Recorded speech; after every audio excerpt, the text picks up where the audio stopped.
Lovely learners, the more pain, the more happiness, যত কষ্ট তত সুখ। The more dream, the more hope, যত স্বপ্ন তত আশা।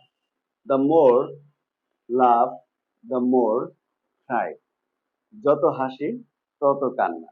এখানে দ্য মোরের পরে যখন নাউন আসবে, দ্বিতীয় দ্য মোরের পরে তোমাকে নাউনই বসাতে হবে।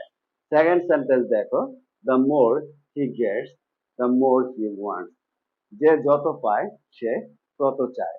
যদি বলে সে যত বেশি পরিশ্রম করে সে তত বেশি সফল হয়। The harder he works, the more he succeeds. তাহলে দ্য হার্ডার, কেন হার্ডার বসালাম? কারণ এই হার্ড এটা নিজেই একটা অ্যাডজেক্টিভ, যার জন্য এখানে এই মুডের আর দরকার নেই, কারণ হার্ডার যেহেতু নিজে অ্যাডজেক্টিভ এই জন্য। তাহলে the harder he he works, কেন? কারণ সাবজেক্ট হলো থার্ড পারসন সিঙ্গুলার এবং এই বাক্যটি হলো কে প্রেজেন্ট ইনডেফিনিট, যার জন্য আমরা হি ওয়ার্কস অর্থাৎ ভার্বের সাথে এর যোগ করব।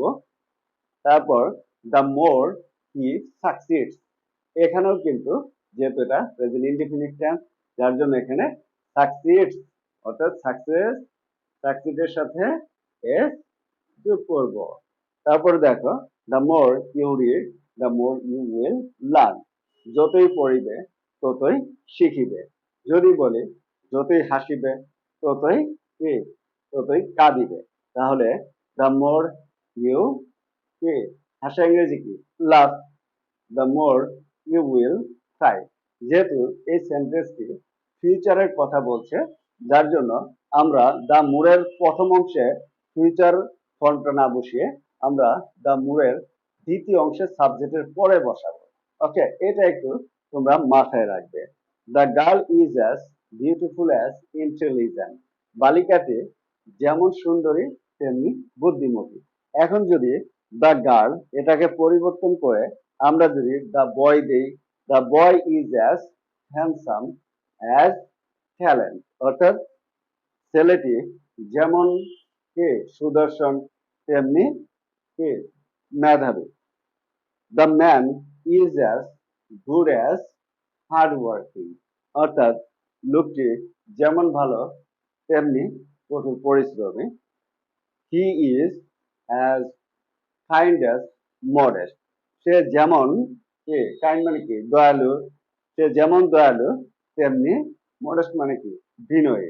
তাহলে আমরা যদি এখানে সাবজেক্ট পরিবর্তন করে আর এই যে অ্যাজ এর পরে যে অ্যাডজেক্টিভ, এই অ্যাডজেক্টিভ পরিবর্তন করে তারপর অ্যাজ বসায় তারপর আবার অ্যাডজেক্টিভ পরিবর্তন করে, তাহলে এভাবে কিন্তু আমরা অনেক অনেক বাক্য গঠন করতে সক্ষম হব। তারপর দেখো, the boy came to me running, বালকটি অথবা ছেলেটি দৌড়াতে দৌড়াতে আমার কাছে আসলো। The boy came to me dancing, অর্থাৎ ছেলেটি নাচতে নাচতে আমার কাছে আসলো। The boy came to me লাফিং, ছেলেটি হাসতে হাসতে আমার কাছে আসলো। The boy came to me singing, ছেলেটি গান গাইতে গাইতে আমার কাছে আসলো। The boy came to me eating, ছেলেটি খেতে খেতে আমার কাছে আসলো।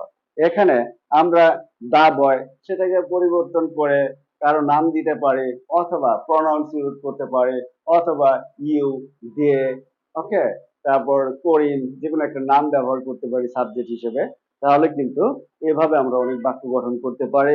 আর লক্ষ্য করো, এই সেন্টেন্সটি কিন্তু ফার্স্ট ইনডিফিনিট আছে। এখন যদি আমরা একটু প্রেজেন্ট ইনডিফিনিট দিয়ে প্র্যাকটিস করি তাহলে কি দাঁড়ায়? The boy goes away running, ছেলেটি দৌড়াতে দৌড়াতে চলে যায়। The boy goes away dancing, ছেলেটি নাচতে নাচতে চলে যায়। দ্য বয় গোস অ্যাওয়ে লাফিং, ছেলেটি হাসতে হাসতে চলে যায়। The boy goes away singing, ছেলেটি গান গাইতে গাইতে চলে যায়। The boy goes away eating, ছেলেটি খাইতে খাইতে চলে যায়। এখন যদি আমরা বলি the boy said weeping, weeping মানে হলো কাদা, তাহলে ছেলেটি কেঁদে বলল। তাহলে এই সেন্টেন্সটিও কিন্তু কি ফার্স্ট ইনডেফিনিট টেন্স। তাহলে আমরা এই যে সেন্টেন্সে রানিং, ডান্সিং, লাফিং, সিঙ্গিং, ইটিং কেন করলাম? যখন বাংলা বাক্যে তুমি দেখবে যে হাসতে হাসতে, নাচতে নাচতে, গাইতে গাইতে কোন একটা কিছু সম্পন্ন করলো, সেই ক্ষেত্রে ওই যে হাসতে হাসতে, নাচতে নাচতে ওই ভার্বটার সাথে আমরা আইএনজি যোগ করব। লাভলি লার্নার, কিভাবে ইংরেজিতে অনেক বাক্য গঠন করা যায় সেই রকম 5টি টেকনিক কিন্তু আমরা এখানে শিখে নিলাম।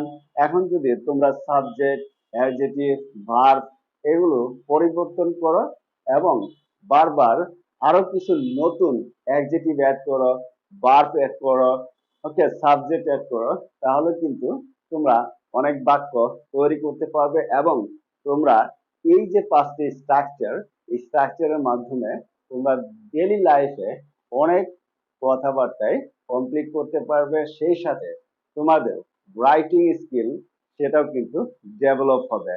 তো এই ভিডিওর ইনফরমেশন তোমাদের কাছে কেমন লেগেছে সেটা অবশ্যই তোমরা লাইক, কমেন্ট এবং শেয়ারের মাধ্যমে জানিয়ে দিবে।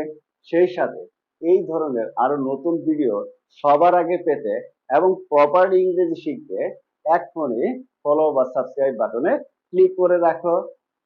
সেই সাথে এই ভিডিওতে কোনো ধরনের ইনফরমেশন যদি মিসিং হয়ে থাকে তাহলে সেটা কমেন্ট বক্সে লিখে জানিয়ে দাও। So that's the end of the video. That's all. Thanks for being with me.